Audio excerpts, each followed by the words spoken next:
Sometimes you go into a gun store and all you want to do is just look. So I tend to go into the gun store randomly, specifically either Modern Outfitters here in Dallas or Ray's, and you just want to look. That's all you want to do is look. And you're looking and you're looking and you're looking and you're looking, and then you see something that catches your eye, something that you didn't know about.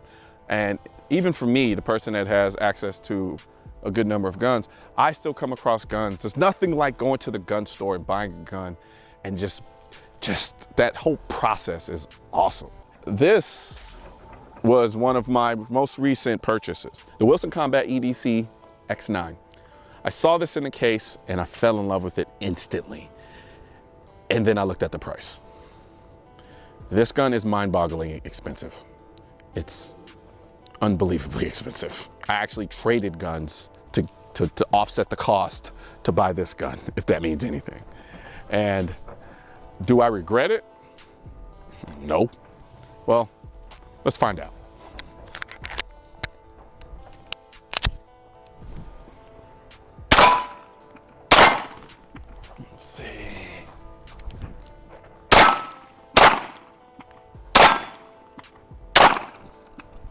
I'll tell you what, this little green dot is blinding.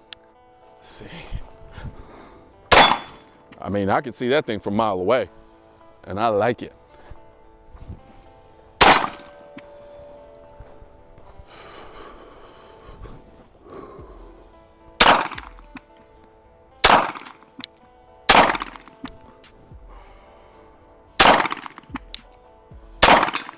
Weird thing is I'm running this safety. As soon as I come off the trigger, I smack it back on.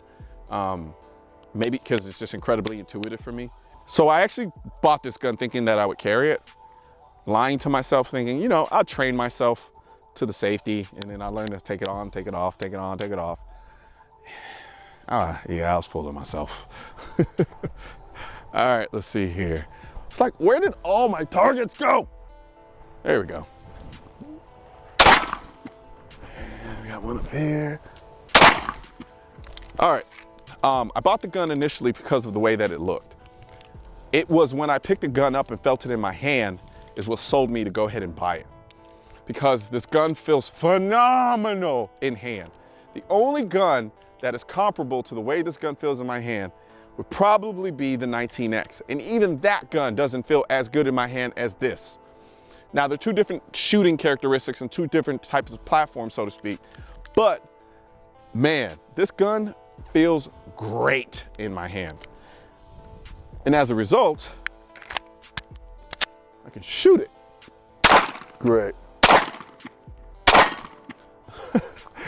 I love this thing. Let's see. All right. Woo!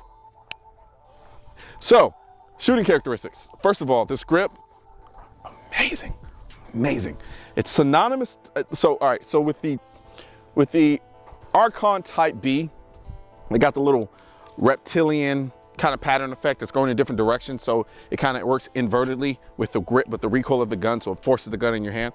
This kind of does the same thing because it's a different pattern, but you have the starburst grip effect with the serrations here, but then you have these back, this checkering in the back of the gun, which when you shoot the gun, it just digs into your hand, not in a uncomfortable way, but in a way that feels incredible. This gun feels weird because when I'm holding it like this and I'm not really thinking about it and I'm not looking at it, it feels like a normal, regular polymer gun. However, when I go to shoot it,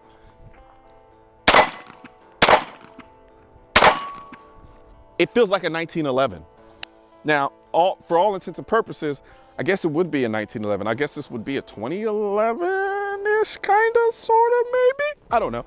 But the same type of 1911 safety, the hammer, even the profile of the gun screams, yells 1911, but it's not a 1911. It's something else that Wilson came up with. And I like it. I like it a lot.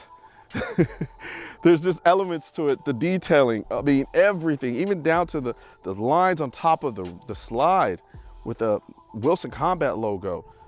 Oh man, I love the way this gun looks and the way it feels. Now, I will say this one thing. I kind of wish this trigger guard was squared off instead of rounded off, but I'm nitpicking. Let's do some more shooting. We got this guy here. Yep, call me one-handed Noir. Let's see. All right. So like I said, got to keep reloading because, you know, I forgot the magazine. But this gun is designed to be a carry gun. Would I carry this gun?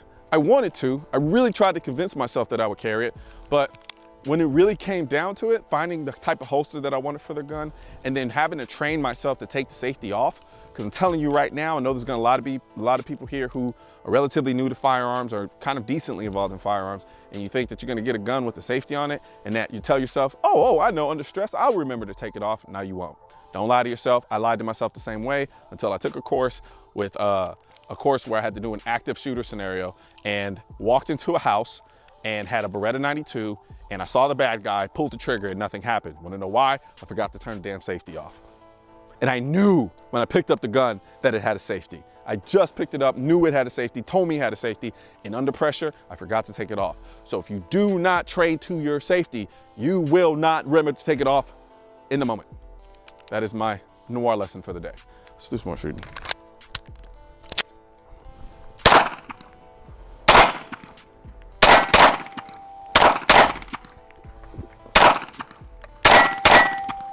Come on, Collins, what are you doing?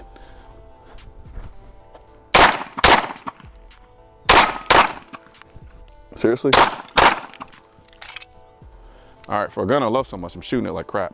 Guns like this that feel really good in your hand, they kind of create a sense of overconfidence.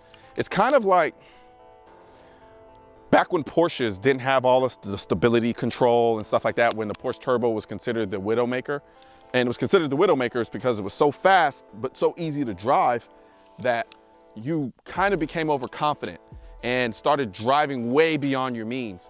So what tends to happen with me in guns like this, as I'm about to show you in a second, is the gun feels so great in my hands that I allow all of my fundamentals from shooting, from a marksmanship standpoint, go to shit. And so what I'll end up doing is smacking the trigger, not gripping the gun exactly the way I should be gripping it because it feels so good in my hands. And it kind of makes me overconfident. And therefore I start throwing shots, as you saw just a minute ago. So one thing I have to remember to do is not to allow the confidence that the gun gives me and stick to the fundamentals, because no matter how good a gun feels, if you don't stick to the fundamentals, you're still gonna miss.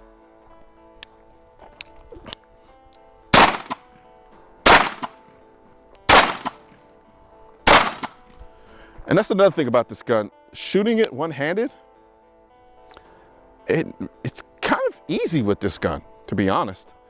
Like, it's just because the gun is so, yeah, definitely jerk the trigger on that one. There we go. God, this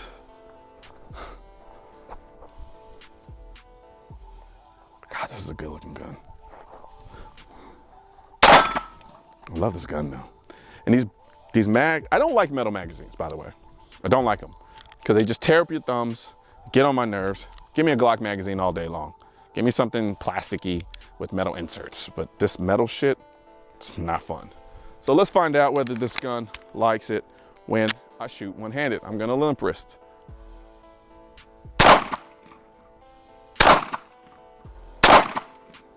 Yep, it doesn't like it. So essentially, when I limp wrist this gun, because the tolerance is so tight, and this gun may require a break-in period. I don't know. I just brought it out here and started shooting. But it doesn't like when I limp wrist. Now, here's me not limp wristing.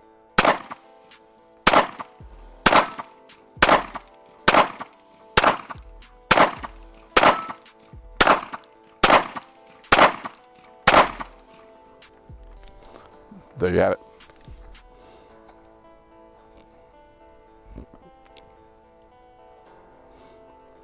God, I can't stand wasp. I really can't stand them. They really get on my damn nerves. Anyway, Wilson Combat EDC X9. I love this gun. I love the way it looks. I love the way it shoots. I love the way it feels. It doesn't like when I shoot one-handed limp wristed, but other than that, I like it. I'm gonna do some more shooting with it, spend some more time with it, get this gun really, truly broken in because these tolerances are pretty tight, especially compared to like a Glock, which, see, when I shake this, nothing, nothing, nothing. Shake a Glock, rattle, rattle, rattle, rattle, rattle, rattle.